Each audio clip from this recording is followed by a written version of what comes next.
SSKM এ মুখ্যমন্ত্রী শুভেন্দু অধিকারী পৌঁছে গিয়েছেন, যে ছবি আপনাদের দেখাচ্ছি। তিনি যেমনটা বলেছিলেন যে তিনি এসএসকেএম এ পৌঁছে যাবেন। আমরা আজ দেখেছিলাম এই উদ্ধার কাজ শুরু হওয়ার পর থেকে মন্ত্রীরা, অগ্নিমিত্রা পাল তিনি ছিলেন, শারদ দত্ত মুখোপাধ্যায় তিনি ছিলেন, এবং তার সঙ্গে আমরা যে ছবি এই মুহূর্তে দেখতে পাচ্ছি, শুভেন্দু অধিকারী মুখ্যমন্ত্রী তিনি পৌঁছে গেছেন।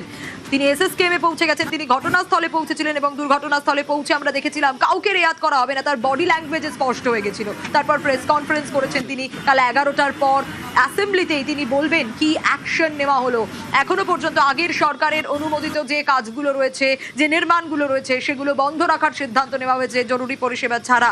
এই মুহূর্তে যে ছবি আপনাদের দেখাচ্ছি, এবং তার সঙ্গে আমরা দেখেছিলাম অগ্নিমিত্রা পাল, শারদ দত্ত মুখোপাধ্যায়, তারা এখনো পর্যন্ত রয়েছেন। এবং তখন ইন্দ্রনীল খাঁ তিনিও পৌঁছে গিয়েছিলেন সেখানে দুর্ঘটনাস্থলে। যখন মুখ্যমন্ত্রী শুভেন্দু অধিকারী পৌঁছেছিলেন, তার বডি ল্যাঙ্গুয়েজ বলে দিয়েছিল যে কোনোভাবেই টলারেট করা হবে না দুর্নীতি, জিরো টলারেন্স দুর্নীতিতে।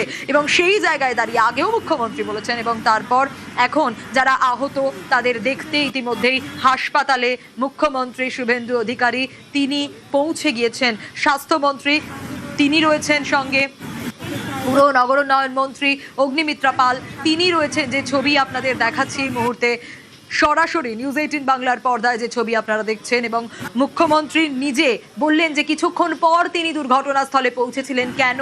যাতে তিনি গেট আটকে রাখেননি, তিনি গেট আটকে সেখানে প্রেস কনফারেন্স করেননি, কারণ সেখানটায় যারা উদ্ধার কাজে রয়েছেন, যারা যৌথভাবে কাজ করছেন, তাদের কাজ করতে দেওয়া দরকার। পুলিশ, এনডিআরএফ, এসডিআরএফ, সেনা জওয়ানরা যারা কাজ করছেন, তারা যাতে কাজ করতে পারেন শান্তভাবে একের পর এক, কারণ প্রত্যেককে বের করে আনা, সেই জায়গা থেকে রেস্কিউ করা, সেটাই সবচেয়ে ইম্পর্টেন্ট এই মুহূর্তে। এবং যারা 18 জন ইতিমধ্যে এসএসকেএম এ ভর্তি রয়েছেন, সেখানে ইতিমধ্যেই শুভেন্দু অধিকারী মুখ্যমন্ত্রী পৌঁছে গিয়েছেন, সঙ্গে শারদ দত্ত মুখোপাধ্যায় এবং অগ্নিমিত্রা পাল। প্রথমেই আমি ধন্যবাদ জানাবো আমাদের সিভিল ডিফেন্স, কলকাতা পুলিশ এবং ফায়ার ব্রিগেডকে। তারা যদি কুইক রেস্কিউ লোকাল লোকেদের নিয়ে না করতেন, তাহলে এই মৃত্যুর সংখ্যাটা অনেক লম্বা হতো। অত্যন্ত একটা মর্মান্তিক ঘটনা আজকে কলকাতা তথা রাজ্যের ক্ষেত্রে হতো। এখন অব্দি মোট 21 জনকে উদ্ধার করা গেছে। 18 জন অসুস্থ অবস্থায় অর্থাৎ জীবিত উদ্ধার হয়েছে। কিছু জনের চিকিৎসা এসএসকেএম হচ্ছে। ওখানে স্বাস্থ্য দপ্তরের প্রতিমন্ত্রী সুমনা সরকার এবং হেলথ সেক্রেটারির নেতৃত্বে টিম কাজ করছে। সিএমওই দক্ষিণ 24 পরগনার নেতৃত্বে 20টি অ্যাম্বুলেন্স প্রতিনিয়ত ওখানে কাজ করছে, এবং গ্রিন চ্যানেল করে কলকাতা পুলিশ তাদের পৌঁছে দিচ্ছে। অর্থাৎ ওয়ার ফুটিং এ আমাদের যে কাজ দরকার অল টুগেদার আমরা সেটাকে প্রায়োরিটি দিয়েছি। আমি স্পটে যাওয়ার পরে আমাকে এনডিআরএফ এবং আর্মি বলেছেন তারা সম্পর্ক স্থাপন করতে পেরেছেন। আরো বেশ কিছু 12 থেকে 15 জনের মতো ভিতরে আছেন, প্রত্যেকের সঙ্গে তাদের সম্পর্ক স্থাপন করতে পেরেছেন। জল এবং অক্সিজেন সেটা দেওয়ার ব্যবস্থা তারা করেছেন। তারা হোপফুল যে তারা তাদের বের করবেন।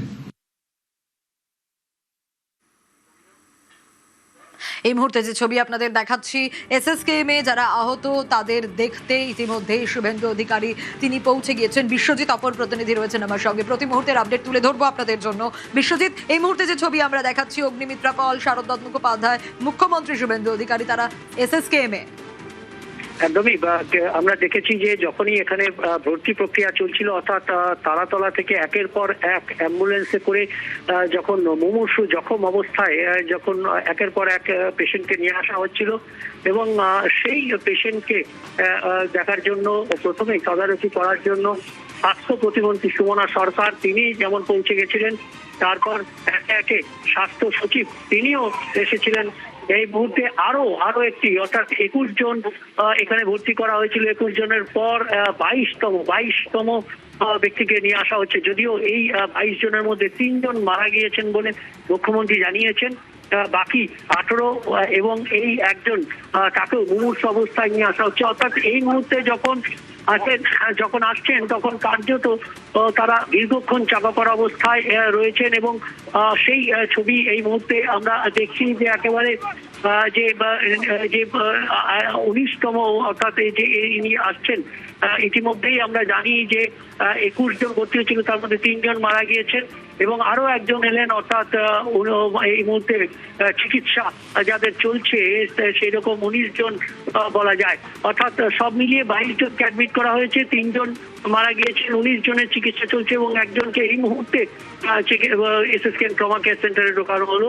মুখ্যমন্ত্রী যখন উপস্থিত, মুখ্যমন্ত্রী শুভেন্দু অধিকারী তিনি যখন আসেন তাকে রিসিভ করতে যারা এসএসকেএম ট্রমা সেন্টারে ইতিমধ্যেই ছিলেন, অর্থাৎ স্বাস্থ্যমন্ত্রী শারদত্ত মুখোপাধ্যায়, পুর নগর উন্নয়ন মন্ত্রী অগ্নিমিত্রা পল এবং স্বাস্থ্য প্রতিমন্ত্রী যিনি সুমনা সরকার, অনেকক্ষণ আগে থেকেই তিনি এসেছেন, এবং বাকি স্বাস্থ্য দপ্তরের কর্তারা, স্পেশাল সেক্রেটারি যেমন চৈতালি চট্টোপাধ্যায়, তারাও এসেছিলেন রিসিভ করে নিয়ে। একটু জানতে চাইবো, তুমি যেমনটা বলছিলে 22 জন এখনো পর্যন্ত, যেমনটা কিছুক্ষণ আগে প্রেস কনফারেন্সে মুখ্যমন্ত্রী শুভেন্দু অধিকারী বলেছিলেন যে 3 জনের প্রাণ গিয়েছে এবং বাকিরা ইতিমধ্যে চিকিৎসাধীন রয়েছে।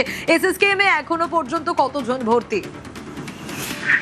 একদমই, অর্থাৎ মোট 22 জনকে আনা হয়েছে তারাতলা থেকে। তারাতলার যে উদ্ধার কাজ, সেখানে উদ্ধার করার পর মোট 22 জনকে এখানে আনা হয়েছে। তার মধ্যে 3 জন কৃষ্ণ চৌধুরী এবং রোহিত চৌধুরী এবং আরো একজন অজ্ঞাত পরিচয় ব্যক্তি, তার মৃত্যু হয়েছে। এই 3 জনের মৃত্যুর কথা মুখ্যমন্ত্রী তিনি জানিয়েছেন এবং আরো একজন, তিনিও চরম সংকটে রয়েছেন বলে ট্রমা কেয়ার সেন্টার সূত্রে আমরা এই মুহূর্তে মুখ্য সচিব তিনি এসছেন, মনোজ আগরওয়াল তিনি এসছেন এই মুহূর্তে আমরা দেখতে পাচ্ছি। অর্থাৎ মুখ্যমন্ত্রী এলেন, তারপর সিএস এসছেন, এই মুহূর্তে সিএস সকলেই, অর্থাৎ একেবারে যে সমস্ত, অর্থাৎ বলা যায় যে প্রশাসনের উচ্চপদস্থ কর্তারা সকলেই এই মুহূর্তে, শীর্ষ কর্তারা তারা সকলেই এই মুহূর্তে ট্রমা কেয়ার সেন্টারে। মুখ্যমন্ত্রী যেমন এসছেন, তেমনি মুখ্য সচিব, স্বরাষ্ট্র সচিব থেকে শুরু করে একেবারে স্বাস্থ্যমন্ত্রী, স্বাস্থ্য প্রতিমন্ত্রী, পুর নগর উন্নয়ন মন্ত্রী সকলেই রয়েছেন ট্রমা কেয়ার সেন্টারে। যে কথা বলছিলাম যে 22 জনকে মোট উদ্ধার কাজ করে 22 জনকে উদ্ধারের পর এখানে নিয়ে আসা হয়েছিল, তার মধ্যে 3 জন একটু জানতে চাইবো, তুমি যেমনটা বলছিলে 22 জনকে নিয়ে আসা হয়েছিল, 3 জনের মৃত্যু হয়েছে, বাকি 19 জন এখনো ভর্তি। তাদের মধ্যে কতজনের অবস্থা খুব আশঙ্কাজনক, কতজনের কিরকম পরিস্থিতি, শারীরিক অবস্থা? এই 19 জনের মধ্যে অন্তত একজন যাকে চরম সংকট বলা যায়, অর্থাৎ কার্যত মৃত্যুর মুখে পাঞ্জা লড়ছেন এমন একজন রয়েছেন। এছাড়াও মহিলা একজন বোধন মুন্ডা, তাকেও রেড জোনে রাখা হয়েছে। আর একজন রাজেশ রুইদাস, তাকে সিসিইউতে রাখা হয়েছে। এছাড়াও বেশ কয়েকজন যাদের সব থেকে বেশি ফ্র্যাকচার, অর্থাৎ অর্থোপেডিক চিকিৎসা প্রয়োজন এমন, অর্থাৎ ঘাড়ে, মাথায়, হাতে বিভিন্ন জায়গায় চোট লেগেছে, মাথায় যে ইনজুরি হয়েছে, অর্থাৎ নিউরো ইনজুরি রয়েছে বেশ কিছু জনের। আমরা দেখেছি যে অনেকজনের মুখ দিয়ে, নাক দিয়ে রীতিমতো রক্ত পড়ছে, অর্থাৎ মাথায় চরম আঘাত পাওয়া গেছে। কংক্রিটের যে ভার, সেই ভার মাথার উপর পড়েছে।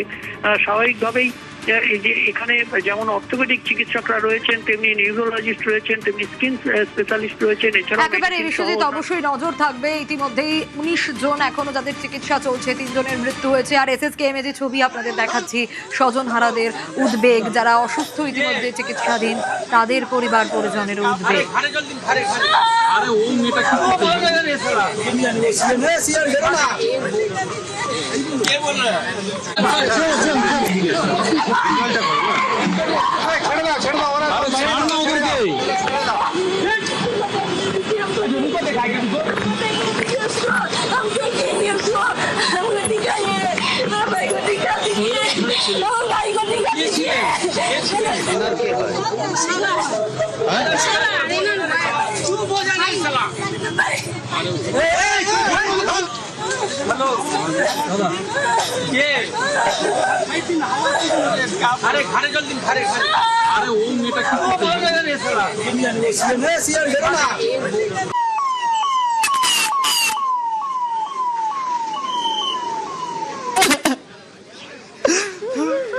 দিন পেরিয়ে রাতের অন্ধকার, সন্ধে আমরা দেখেছি আলো জ্বলেছে, জেনারেটর এসেছে, পাওয়ার জেনারেটর, উদ্ধার কাজ চলছে এখনো পর্যন্ত। কিছুক্ষণ আগে আরো একজনকে এসএসকেএম এ নিয়ে যাওয়া হয়েছে। 19 জন এখনো পর্যন্ত এসএসকেএম এর চিকিৎসাধীন।